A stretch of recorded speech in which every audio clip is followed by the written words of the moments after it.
Vous savez tous, puisque vous lisez les journaux, et même si vous ne les lisez pas, vous savez qu'un conducteur parcouru par un courant engendre un champ magnétique, tel que la boussole tend à se mettre perpendiculairement au fil. Et dans ce sens-là, si ma mémoire est bonne. Pour savoir exactement, il est d'usage de demander à M. Ampère de se coucher le long du fil, de façon que le courant lui entre par les pieds, le pauvre. Il voit alors le champ magnétique défiler de sa droite vers sa gauche. Merci, M. Ampère. Mais puisqu'un courant engendre un champ magnétique, nos messieurs se disaient que réciproquement, on pouvait espérer qu'un champ magnétique convenablement disposé autour d'un fil engendrerait un courant. Eh bien, cela ne marchait pas. Ou plutôt si cela marchait, mais seulement quand on approchait ou qu'on éloignait le champ magnétique du fil. Alors, avant de continuer, il faut que tout cela soit bien clair. Un courant crée toujours un champ magnétique, mais un champ magnétique ne crée pas de courant, sauf quand il se met à varier. On dit alors qu'il y a un courant induit.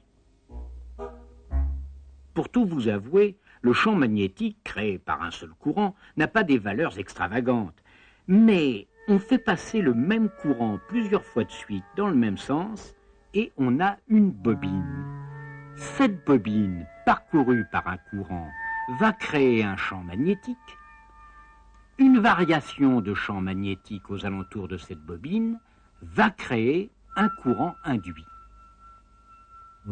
Maintenant, nous allons, si vous le voulez bien, insérer la bobine dans notre circuit élémentaire.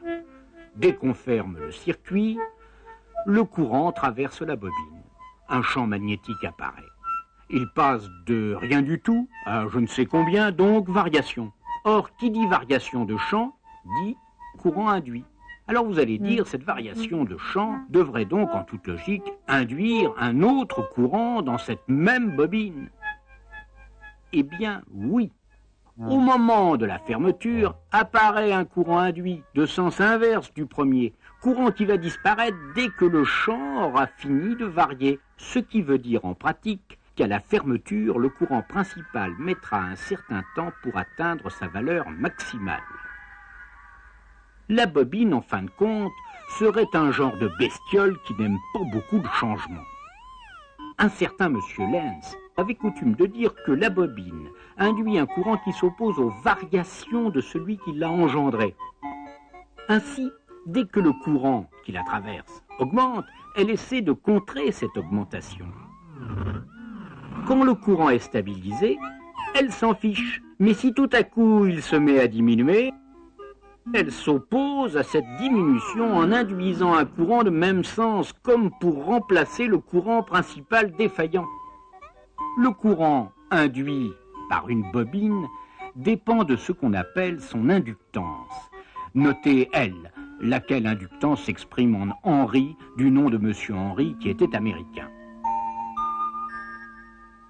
L'inductance de la bobine dépend surtout, vous vous en doutez, du nombre de spires, mais de bien d'autres choses aussi, telles que sa longueur et le genre de noyau sur lequel on l'enroule. Ainsi, quand on ferme un circuit muni d'une bobine, l'intensité met un certain temps pour atteindre sa valeur maximale, et si on lui faisait dessiner une courbe, elle aurait cette allure-ci.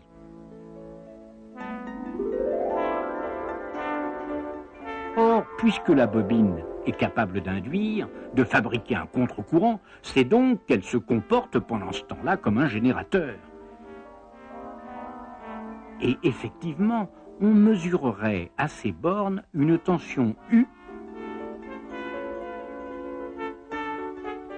qui disparaît bien sûr dès que le courant principal est établi. Comparez les courbes. Vous verrez que l'intensité maximale est en retard sur la tension maximale. Ainsi, la bobine, comme son copain le condensateur, sont des bestioles qui s'intéressent aux variations. Au moment de la fermeture, le condensateur laisse d'abord passer le courant, puis ne le laisse plus passer au bout d'un certain temps. La bobine, elle, essaie d'abord d'empêcher le courant de passer, puis le laisse passer au bout d'un certain temps. Il ne nous reste plus qu'à voir ce qui se passe avec une source alternative quand nos deux compères se retrouvent dans le même circuit.